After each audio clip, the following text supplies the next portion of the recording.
A sitting member of the Washington, D.C. City Council is blaming Arizona and Texas for turning her city into a border town. Watch this.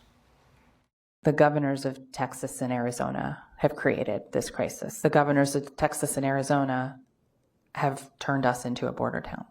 We don't know how long this will take to resolve. We don't know how long they will continue busing. The federal government has not stepped up to assist the District of Columbia, so we, along with our regional partners, will do what we've always done. We'll rise to the occasion.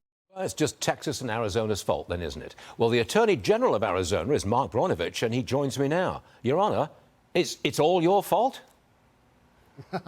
You know, as folks remember the Queen, Stu, let's not also forget the great English playwright Billy Shakespeare, who famously wrote that the fault, dear Brutus, lies not in the stars but within ourselves. This is a Washington, D.C. problem, so Washington, D.C. should start experiencing it as border states have done for the last year and a half.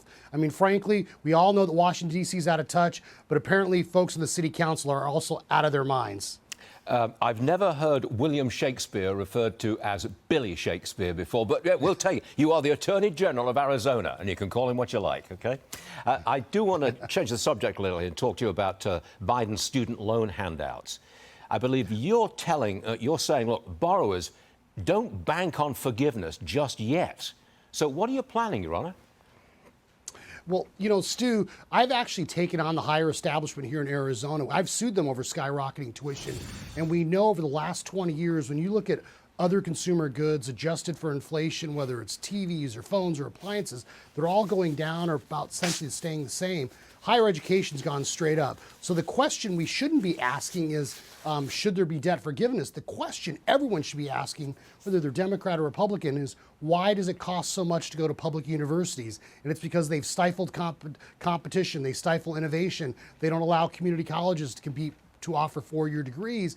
And so if you are a borrower, it is fundamentally unfair and bad economic policy for someone making $125,000 a year to get some sort of debt forgiveness when my AC guy had to pay for his own trade school, or the person that drove, you know, the truck that brought the groceries to my grocery store today also had to pay for that. So it's really fundamentally unfair, and so no one should bank on it because no president has the authority to unilaterally start forgiving debt. So you are going to court to stop him with the stroke of a pen shelling out $500 billion. You're going to court to stop this? Well, we want to. I want to, and I mean, I've sued the universities before. The big question is, amongst lawyers, is we've been successful. I've been successful in suing the Biden administration. For example, stopping him in rescinding Title 42.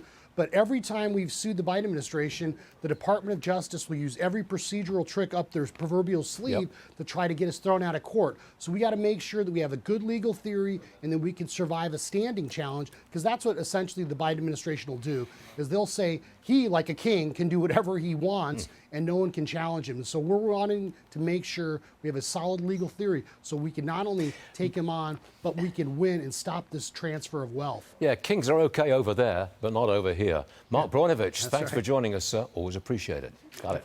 Thank you, Steve.